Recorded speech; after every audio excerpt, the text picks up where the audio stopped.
Hey guys, what's happening? Fix blurry iPhone camera. So first of all, make sure to close the lock screen and clean your camera, right? Your iPhone camera with a paper towel or something wet, so you can remove all that dirt and the things that can blur or causes the issues, right?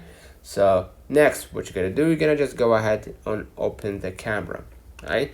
Make sure to zoom in or zoom out and basically test it out if there is glitches or blurry things on the camera, right? So try to expose or try to make the object exposed to the camera right here, right?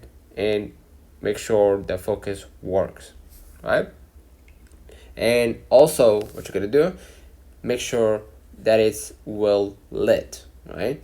Make sure there is enough lighting so you can basically figure out if the blurry issue is from the lighting or whatever, right? Next, what you're gonna do, go back to your screen, go ahead to the settings, right?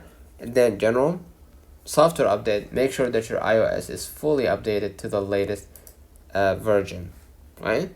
Now, what you're gonna do, go back, right? Scroll a little bit down, click transfer or reset iPhone, click reset, and you're gonna reset right here all the settings, the first option, right? And you're gonna enter your passcode, and please be aware that all the settings on your iPhone will be changed, but your data will not be deleted. So if you're sure, go ahead and click, and basically that's it. Let's turn on the comments if this video helped you. Don't forget to like and subscribe, turn on the notification bell to receive every video we upload. Thank you for watching.